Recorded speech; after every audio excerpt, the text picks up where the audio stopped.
వ్యాస మహాభారతంలోని సభాపర్వానికి స్వాగతం. మయసభ కట్టి దివ్యసభల గురించి, దివ్యమైన రాజనీతి పాలన గురించి నారదముని చెప్పగా విని తన తండ్రి పాండురాజుని ఇంద్రలోకంలోకి ప్రవేశపెట్టడానికి, సమస్త క్షత్రియలోకంపై దిగ్విజయం చేయటానికి ధర్మరాజు సిద్ధపడ్డాడు.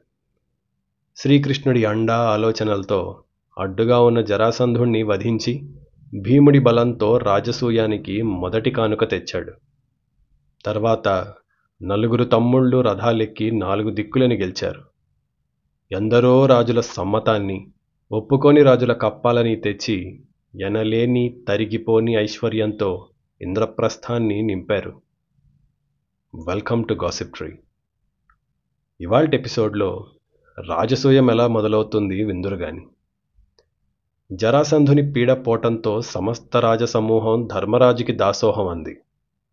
ఆ జరాసంధుణ్ణి ఎలా మట్టు కరిపించారో వినకపోతే తప్పకుండా ఈ ఛానల్ పైన ఉన్న లింక్ ఓపెన్ చేసి వినండి, లేదా కింద డిస్క్రిప్షన్లో ప్రీవియస్ ఎపిసోడ్ అనే లింక్ ఉంటుంది, చూడండి.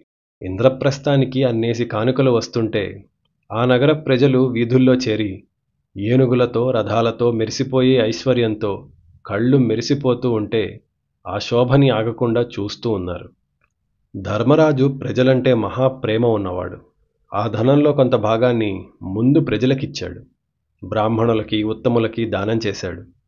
చేసి తన ధనం ఎంతుందో లెక్కేయమని ఆదేశం ఇచ్చాడు. ధర్మ్యైర్ధనాగమైస్తస్య వవృద్ధే నిచయో మహాన్ కర్తుం యస్య న శక్యేత క్షయో వర్షశతైరపి. అది కనీసం 100 సంవత్సరాల పాటు తరగని ధనం. అంతటి ధనాన్ని 4 తమ్ముళ్ళు తెచ్చారు. అంత ధనం లెక్కపెట్టిన ఏ వేలు ఇంతకు ముందు చూడలేదు. ఇక రాజసూయం చేయవచ్చు అని యాగ ప్రారంభానికి ఆదేశం ఇచ్చాడు. ఈలోగా సమస్త యాదవ కులాన్ని, సేనలని, తండ్రి వాసుదేవుని కూడా తెచ్చి శ్రీకృష్ణ పరమాత్మ ఇంద్రప్రస్థం చేరాడు. బంధువు, స్నేహితుడు, గురువు, దైవము ఆ కృష్ణుడు తన వంతు బహుమతిగా ఎనలేని ధనాన్ని తెచ్చిచ్చాడు. ఆ ధనంతో ఆపాటికే ఇరుగ్గా పట్టీ పట్టని ధనాగార తలుపులు తాళాలు తెగిపోయాయి. సూర్యుడిలా వెలిగిపోతూ యాదవసింహం శ్రీకృష్ణుడు ధర్మరాజుని కలుసుకున్నాడు. ఆ ధర్మరాజు 4 తమ్ముళ్లతో, వ్యాసునితో, ధౌమ్యునితో కలిసి ఎదురెళ్ళి కృష్ణుణ్ణి స్వాగతించాడు. శ్రీకృష్ణుడితో అత్యద్భుతమైన మాట ఒకటి అన్నాడు. కృష్ణ, కేవలం నీ సలహా సంప్రదింపులతో, నీ దయాదాక్షిణ్యాలతో ఎంతటి సంపదకి అర్హుడనయ్యాను. ఈ ధనాన్ని ఇప్పుడు బ్రాహ్మణులకి, అర్హులకి దానమిద్దామనుకుంటున్నానన్నాడు. తదహం యష్టుమిచ్ఛామి దాసార్హం సహితస్త్వయా అనుజైశ్చ మహాబాహో తన్మాను జ్ఞాతుమర్హసి. నీ అనుజ్ఞ ఉంటే దాసార్హ, నా సోదరులతో కలిసి రాజసూయ యాగం మొదలు పెడదాం అనుకుంటున్నాను అన్నాడు. ధర్మరాజు పెద్దవాడు అయినా శ్రీకృష్ణుడు లోకాలకే పెద్దవాడిని గుర్తించాడు. అంతటి బంధువుని సాయం చేసిన వాణ్ణి అనుమతి కోరాడు. రాజు తానైనా రాజ్యం చేయిస్తుంది కృష్ణుడు కదా, హీఈస్ ద కింగ్ మేకర్. అది తెలిసినవాడై ధర్మరాజు ఇలా అన్నాడు. అసలు ఇంక చెప్పాలంటే, యజ్ఞం నువ్వు చెయ్యి, నేను నీ వెంట నడుస్తాను అన్నాడు ధర్మరాజు. అప్పుడు శ్రీకృష్ణుడు రాజసూయం గొప్పతనాన్ని తనదైన శైలిలో గొప్పగా వర్ణించాడు. ఈ మహాభారత కథ మన చరిత్రలో ఒక భాగం, మన పూర్వీకుల కథ. ఇది ఇలా చెప్పుకోవడం మీకు నచ్చితే తప్పక లైక్ చేయండి, కమెంట్ చేయండి, అందరికీ షేర్ చేయండి. శ్రీకృష్ణుడు మాట్లాడుతూ అన్నాడు, యుధిష్ఠిరా, నీవే చక్రవర్తి అవటానికి అర్హుడివి. ఇంత గొప్ప యజ్ఞాన్ని నువ్వే చేయాలి. నీవు చేస్తేనే మేమందరం ఆనందిస్తాం అన్నాడు. శ్రీకృష్ణుడు మాట్లాడినప్పుడల్లా జాగ్రత్తగా ఒక్కో మాట వినాలి. ఇటుకలతో అమర్చిన గోడల లెక్కగా పొందిగ్గా ఉంటాయి అవి. ఆయన ప్రతి పలుకు మధురంగానే కాదు, పొదుపుగా, చెప్పాల్సిన మాట చెప్పాల్సినట్లు చెప్తాడు. నువ్వు చేస్తేనే మేమందరం ఆనందిస్తామన్నాడు. ధర్మరాజు కృష్ణుని మాత్రమే పొగిడాడు. నీ వల్లే ఇంత చేశాం మేము అని. కృష్ణుడు మా అందరికీ అదే ఆనందం అన్నాడు. నాకు కాదు ధర్మరాజా, మా అందరికీ అదే కావాలి. అందరి బదులు నేనే చెప్తున్నా. అంతేకాదు, అసలు కృష్ణుడే తీసుకోవచ్చుగా ఆధిపత్యం. మీరు ఆలోచించండి. పక్కన ఉండి నాకు ఇది చాలు నువ్వు చెయ్యి అని నడిపిస్తున్నాడే. కిరీటం ధర్మరాజుది, కీర్తి ధర్మరాజుది, ఐశ్వర్యం ధర్మరాజుది. కృష్ణుడికేం వచ్చింది? ధర్మరాజు పట్టించుకోకపోతే తర్వాత నిజానికి ఎవ్వరూ మాట్లాడరు కృష్ణుడి గురించి. మరెందుకు చేశాడు ఇలా? కనీసం అర్జునుడంటే బెస్ట్ ఫ్రెండ్, స్నేహితుడు, నరనారాయణులు బావా అనుకుందాం. ఆయన్ని పైకి లేపలేదే. రాజు ధర్మరాజునే ఉండమని చెప్తున్నాడు. కృష్ణుడి కథ నచ్చినంత తేలిక కాదు ఆయన ప్రవర్తన అర్థం అవటం. ఇంకా అన్నాడు, నువ్వు నీకు నచ్చిన యాగాన్ని చెయ్యబ్బాయి. నేను నీకెల్లప్పుడూ శుభం చేయటానికి ఇక్కడే ఉంటాను. నన్ను తగిన పనిలో నువ్వే పెట్టు. ఎవరేం చెప్పినా ఆ పని చేస్తాను అన్నాడు. ఎవరు? కృష్ణుడు. ఇంత ఐశ్వర్యము నా వల్ల అన్న గర్వంతో అనలేదు. కృష్ణుడి నోట ఆ మాట రావటం ఏంటసలు? నేనున్నదే నీకు శుభం చేయటానికి ధర్మరాజా, నువ్వు ఏది చేయమంటే అది చేస్తానన్నాడు. అలాంటి సమర్థుడు వెన్నంటి ఉండి చెయ్యమంటే ధర్మరాజుకు పట్టిన గతి అబ్బా ఏం చెప్తామిక. ఎంత ధైర్యంగా ఉంటుంది ఒక మనిషికి అలా అంటే. అది శ్రీకృష్ణుడి తోడంటే. అందుకేనేమో సైన్యం కాదయ్యా నువ్వు తోడుండి రథం తోలమని అర్జునుడు తీసుకెళ్ళాడు. సరే, యుధిష్ఠిరుడు సంతోషించి రాజసూయాన్ని ప్రారంభించాడు. ఇక్కడ ధర్మరాజు సామర్థ్యం చూస్తారు. ఎంతసేపు ధర్మరాజు గొప్ప గొప్ప అంటాం కానీ ఆయన చేసిందేం లేదు, ఊరికే అనుభవిస్తున్నాడు అంటారు కొంతమంది. ఆయన మేనేజింగ్ కేపబిలిటీ ఏంటో చూద్దాం. సహదేవుణ్ణి పిలిచాడు, మంత్రులని పిలిపించాడు. రాజసూయం కోసం బ్రాహ్మణుల ఆదేశం మేరకు ఏమేమి సామాగ్రి కావాలో మంగళద్రవ్యాలు అవి తెప్పించండి, అలాగే ధౌమ్యుడు చెప్పినట్లు యాగానికి అంతా సిద్ధం చేయండి అని ఆదేశించాడు. బయటికెళ్ళి సామాను తెప్పించాలి కదా. ఇంద్రసేనుడు, విశోకుడు, అర్జునుడి సారథి పురుడు, వీళ్ళని ముగ్గురిని పిలిచాడు. అన్నపానాలకి కావాల్సిన సామాగ్రిని అంతా సిద్ధం చేయమని చెప్పాడు. బ్రాహ్మణులు వేటిని తినాలని అనుకుంటారో కనుక్కొని ఏ లోటు లేకుండా అవన్నీ తెప్పించండి అన్నాడు. ఆయన మొదటి పని చెప్పి రెండో పని చెప్పాడో లేదో, మొదటి పని గురించి సహదేవుడు మళ్ళీ వచ్చాడు. అన్నయ్య మొత్తం సిద్ధం అన్నయ్య అన్నాడు. అదేంటి అంత తొందరగానా?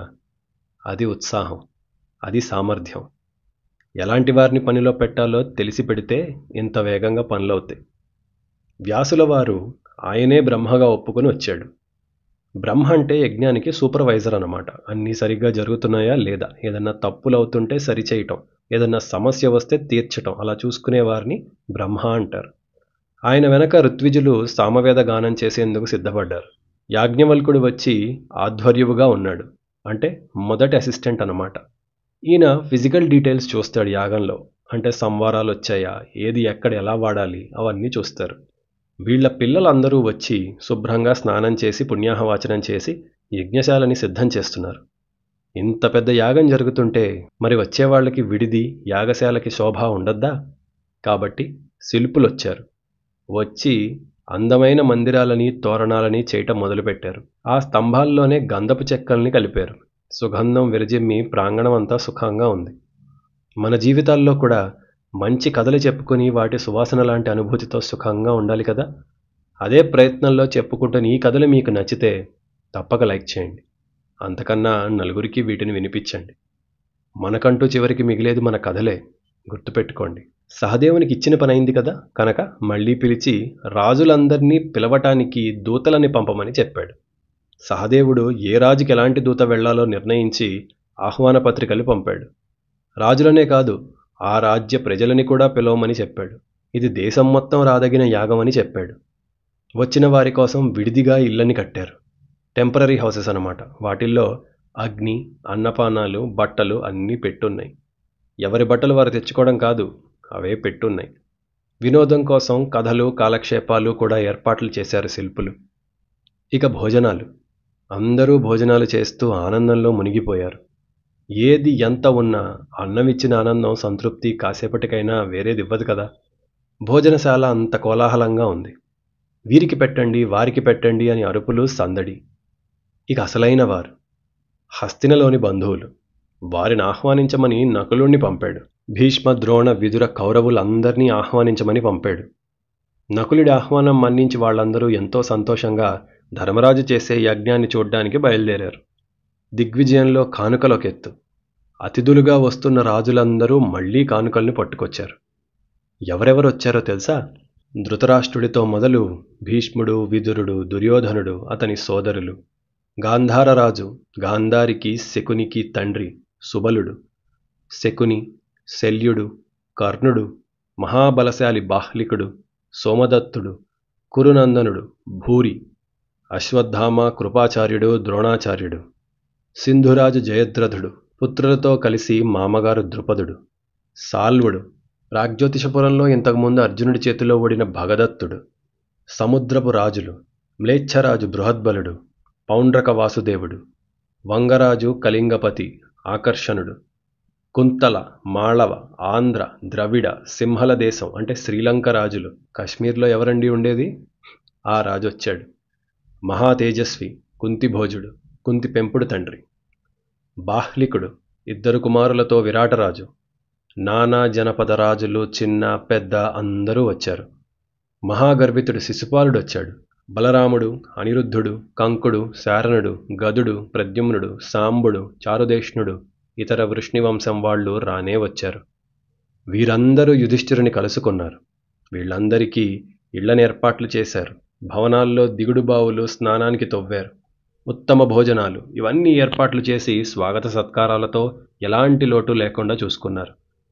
అవేదో కట్టామంటే కట్టామని కాదు, ఎత్తైన భవనాలు తెల్లటి ఎర్రటి పచ్చటి రంగుల్లో, బంగారు పతాకాలు, ఎవరి పతాకం వారికన్నా ముందే తొడిగి ఉంది, తేలిగ్గా ఎక్కేలా మెట్లు, పెద్ద పెద్ద గదులు, పూలమాలలతో తలుపులు కిటికీలు, 1 యోజనం దూరం నుండి కనిపించేంతగా ముస్తాబయ్యి ఉన్నాయి ఆ భవనాలు.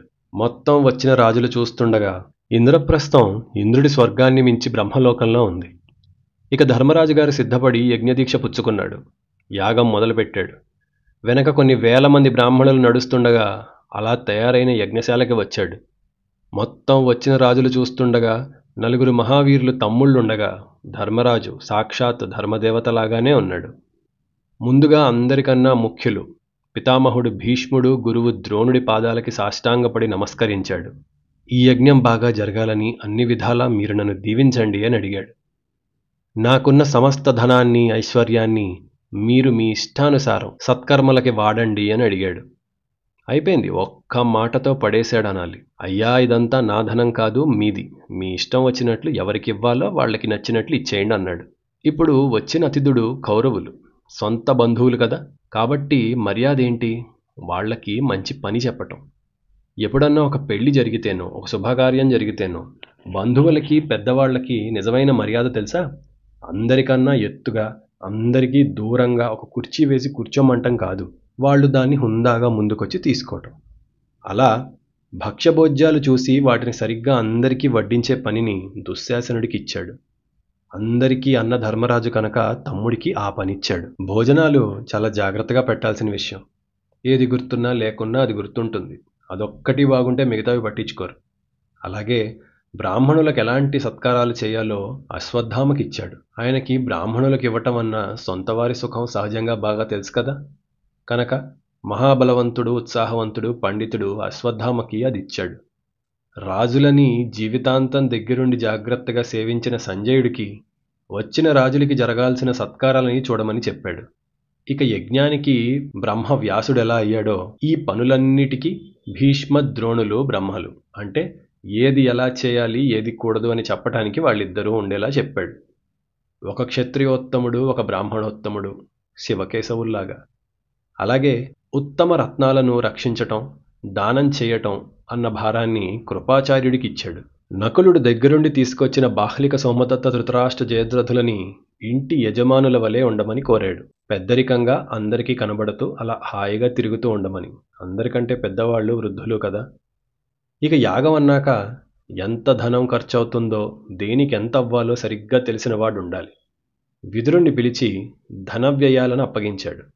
ఫైనాన్సెస్ అన్నీ విదురుణ్ణి చూసుకోమన్నాడు. ఇక అసలు వాడు దుర్యోధనుడికి అతనికి చాలా నచ్చేది తగినది, ఒక రకంగా అసలు ప్రమాదం తెచ్చేది పనిచ్చాడు. కానుకలను పుచ్చుకునే పని. అందరూ ఎన్నెన్నో కానుకలు తెస్తారు కదా, అవన్నీ మర్యాదగా అందుకోమని చెప్పాడు. ఒక రకంగా చూడండి, మీ ఇంట్లో పెళ్ళో పండగో వస్తే బంధువులందరూ తలా ఒక బాధ్యత తీసుకుని అందరూ ఒక భాగంగా ఒక టీమ్గా పనిచేస్తే ఎంత బాగుంటుంది. ముందసలు అంతమంది సమర్థులు ఉండాలి.